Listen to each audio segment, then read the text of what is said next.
Hello and welcome to Frost Over the World. Later in the programme, Hollywood megastar Viggo Mortensen, who came to fame, of course, in Lord of the Rings.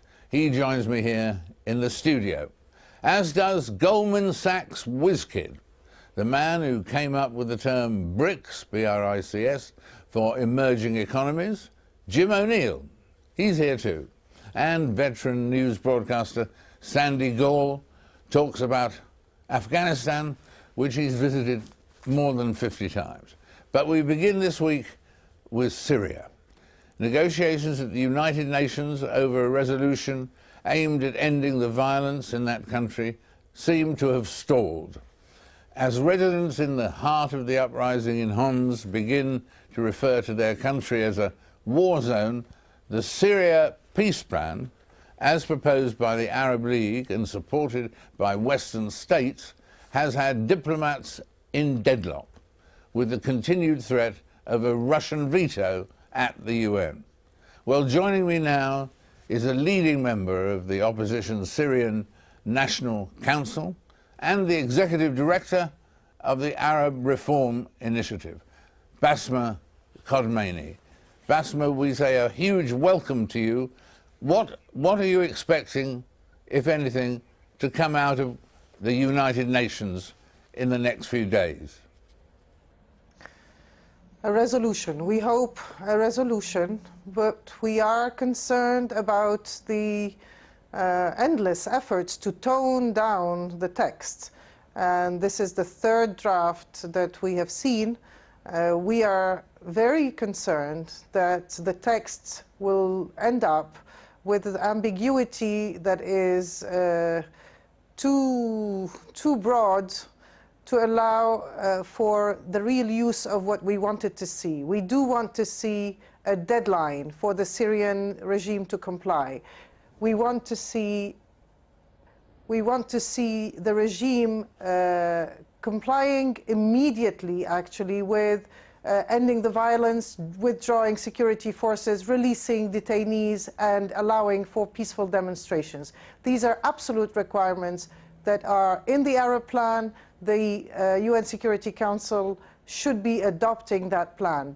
We also see that there is a plan for transition.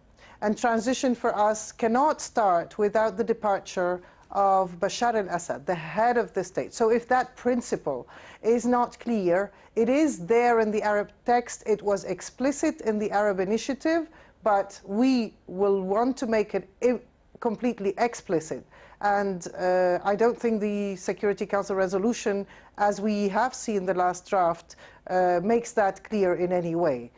We do fear that any toning down of the text and any ambiguity introduced there opens the way for the endless manipulation that the regime has used and been doing for the last 10, 11 months. Everything that is proposed to the regime, it is not a complete no, but it is a total distortion of whatever is required from the regime. So I think there's reason for alarm.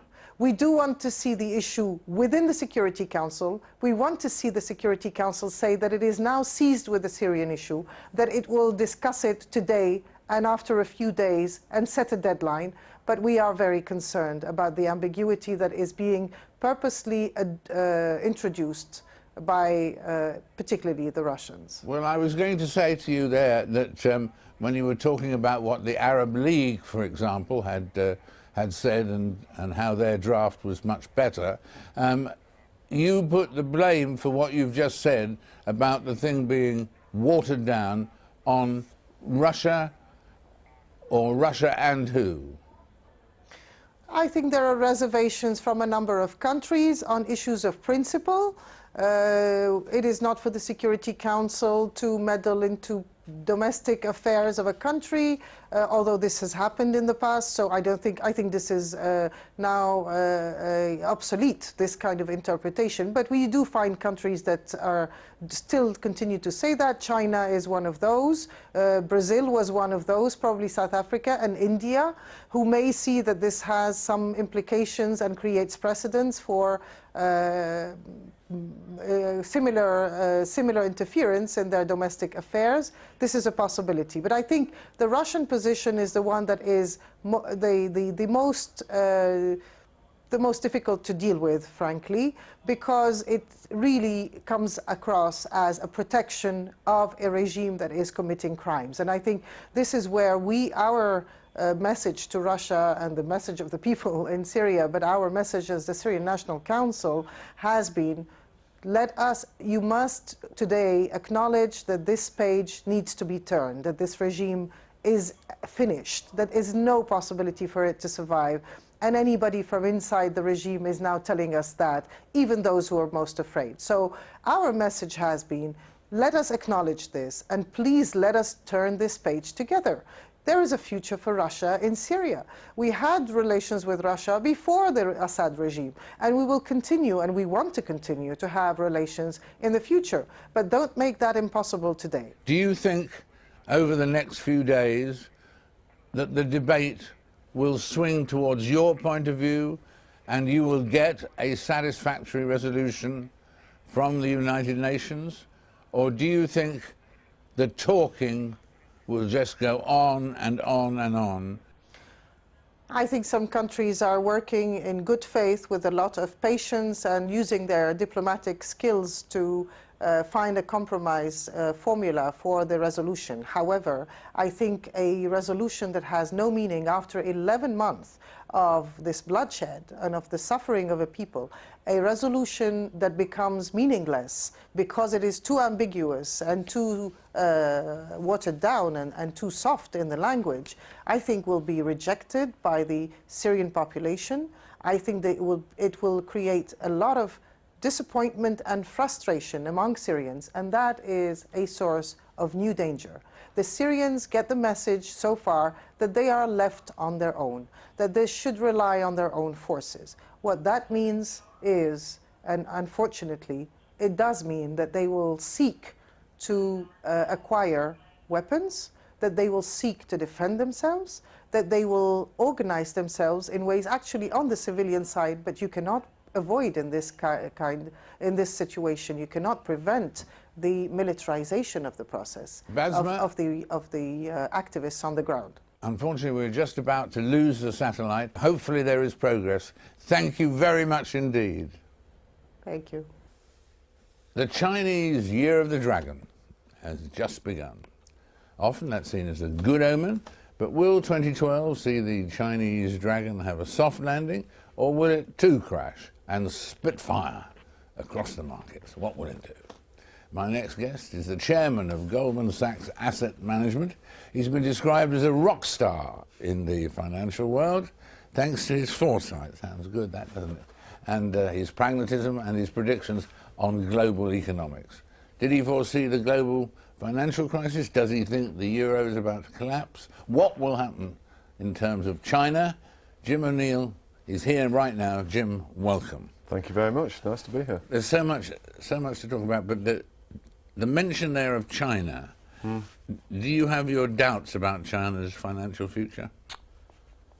Not really. I mean, I constantly try to worry about all the things that could go wrong because I'm so identified with the China thing for a start, and with it, it's so important. So if something did badly go wrong, the consequences would make some of the issues we all worry about at the moment seem like a walk in the park. We just got the latest data about China last year, and the figures show in dollar terms it's now 7.3 trillion, so twice the size of Germany. Or I used to be fond of saying to people a year ago that China creates the equivalent of another Greece every 3 months. Now it's doing it every 11 weeks. Really? Yeah. So last year it increased in 1 year by 1.4 trillion. So half the size of the UK in 1 year.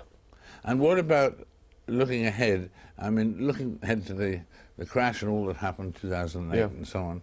Are we staring ahead in this year of grace, 2012, to a similar crisis this year, a worse crisis, or a milder crisis?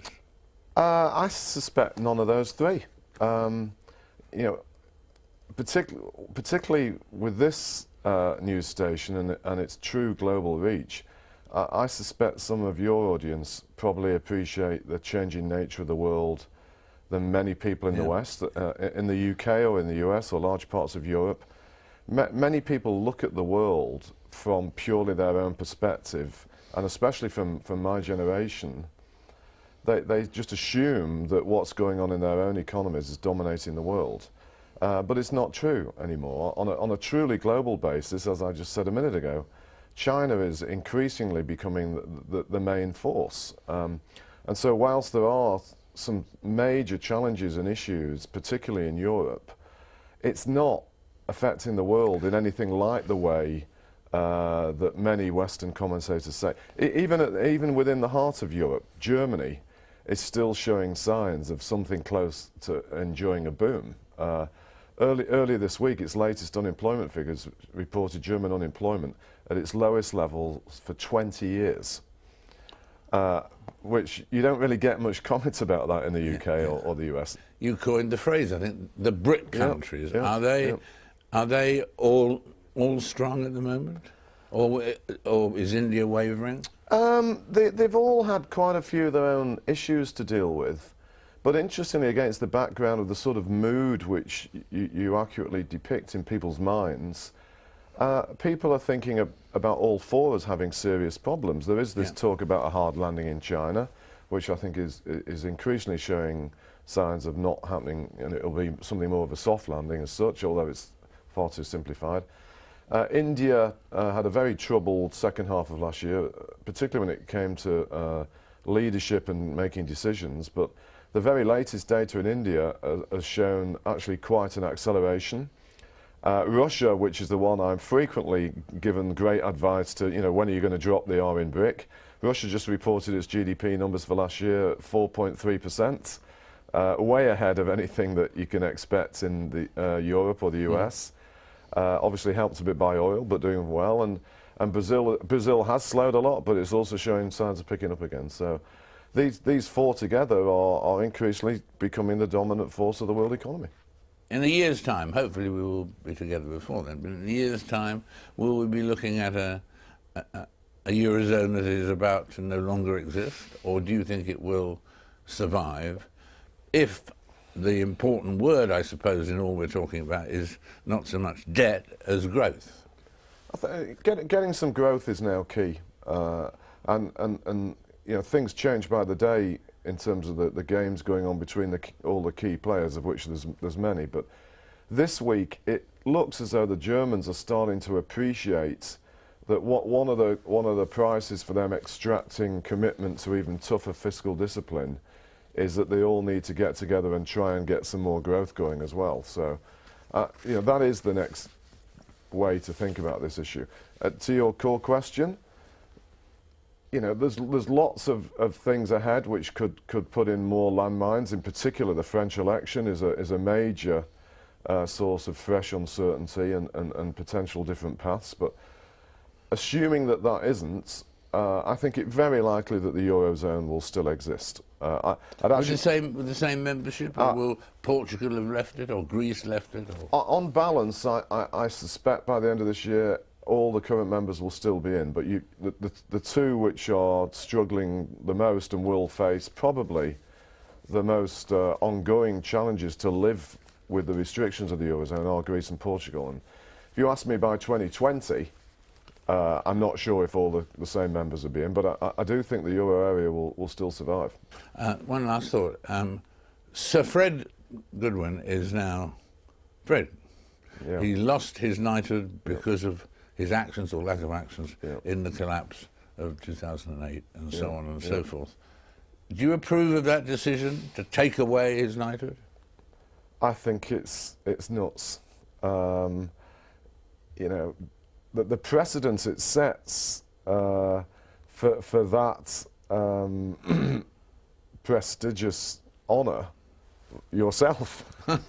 You know, if you say something wrong when you're interviewing somebody in the future, you know, they're going to take it away from. I mean, it's a bizarre thing to do, and I think there's something a bit odd about the intellectual elite in Britain at this stage. There's still, here we are over 3 years on from the peak of that crisis, and the desire to find somebody to blame just rolls on and on and on. We've got to move on. Much of the rest of the world is, and just by trying to apportion blame looking backwards, I don't think it's really going to help anybody. We're delighted you're there to look after these matters. Thank you very much. Thank you very much Sir for having Jim. me on. Thank you. Thank you.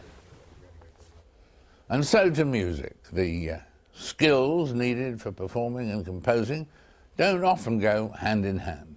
Neither do the techniques of classical music and rap. But my next guest mixes all these skills and musical forms and more. Often performing in just a bathrobe and slippers, his shows have comic effect, audience interaction, and outstanding piano playing, at times even with his feet. He's worked with a variety of artists from Bjork to hip-hop acts like Drake, and as well as this, he holds the 2009 world record for the longest piano performance of 27 hours, 3 minutes and 44 seconds. Currently performing his very funny musical show in London, The Unspeakable, it's called.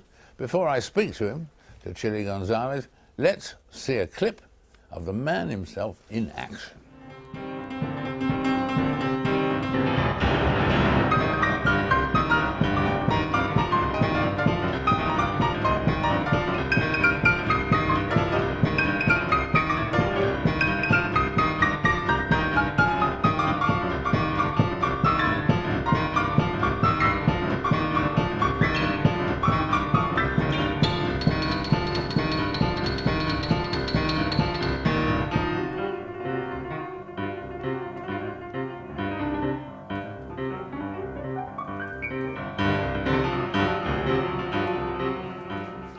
Man in action there, and Chilly is here right now. Not your real name, presumably. Not my real name, a stage name.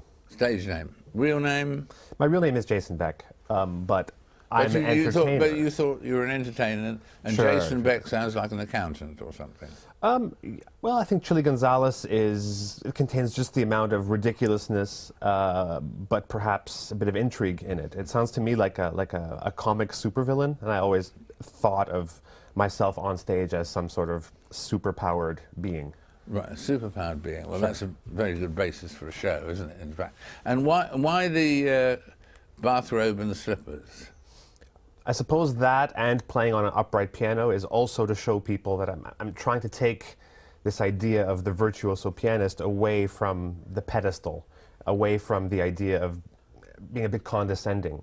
I think a lot of people, when they go see classical music and jazz, it's hard to find a way in. It's hard to make that music entertaining. And the performers, unfortunately, they're hiding behind, I think, a defensive posture of saying, this is good for you, this is important music. I don't think that works. I think people need to feel engaged in it. So I'm trying to take those old skills of classical music and jazz and that musical knowledge, so lacking in my generation, and bring them into the world of entertainment that we live in, for better or for worse, you know? And part of that is telegraphing to people a character, a persona.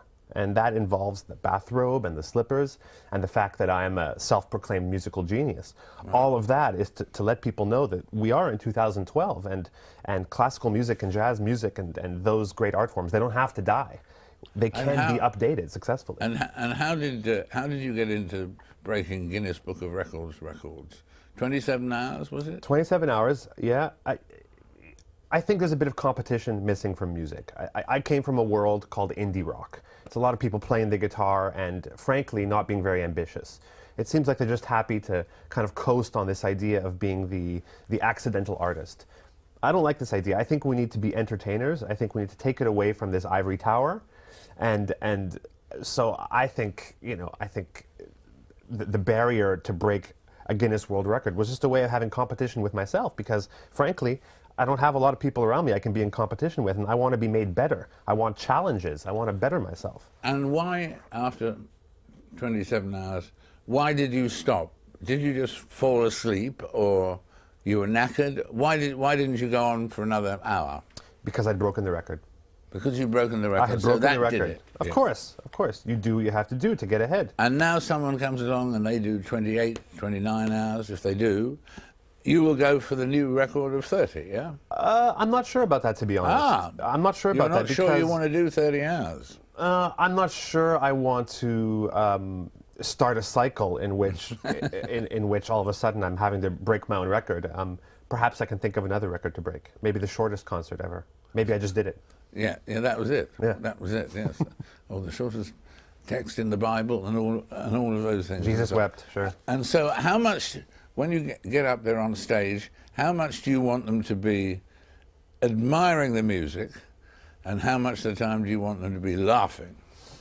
Great question, because I think the laughter, Brian Wilson from the Beach Boys always said that his humorous lyrics and certain ridiculous things he would say on stage were just there to get people emotionally open. I think laughter gets the nervous system open to receive the real payload, which is my musical knowledge and the harmony and the melancholy that music can bring. So one is there to open for the other. The laughter is there to let the musical information seep in on a deeper level. The music is more important, and the laughter is there to facilitate it. And you've written things that have become hits, like in advertising and so on. What was it? Never Stop. That's right, used in the iPad commercial. That's right, yeah. That's rewarding too, presumably. Well, it's very rewarding mostly because... Financially, I mean. Financially, of course, absolutely. But most important, I think, over 1 billion people probably heard that piece of music over the year that ad was on. It was in China, it was during the Oscars, the Super Bowl. It's, and that is the whole point, is to have my musical message out there. Whether or not people know it's me is a different story, but it's incredibly satisfying to, and the point where even my parents started to get annoyed. Like, I'm hearing your piece of music again on the TV, I wish it would stop, Yeah, And of course it never stops. So how would, if at the end of your life, which hopefully is many, many years away and so on, and they're doing the tombstone and here lies Chilly Gonzales, comedian, musician, composer, wacky... No, too long. There's one word that it contains all of that, David. It's entertainer. And entertainer, that's an entertainer that's a good summary. An entertainer, a great entertainer, is a composer, is a businessman, is a marketing genius. It contains all of that. That's what I love about entertainer. It's the complete package that takes into account being financially ambitious, artistically ambitious, most of all, that you respect the audience enough to really work your ass off your whole life. And they know that you're spending every waking minute trying to make their experience better so that they're not wasting their time coming to see you in concert. But can you perform your ass off more than once? Because once you've performed it off, I suppose you can't do it again. I have an unlimited supply of asses. Excellent news. That's a great relief for all your fans all around the world. Thank you, Chilly, for being with us today. David. Chilly Gonzales there. Viggo Mortensen, the one and only, he joins me in a minute after this break, this megastar.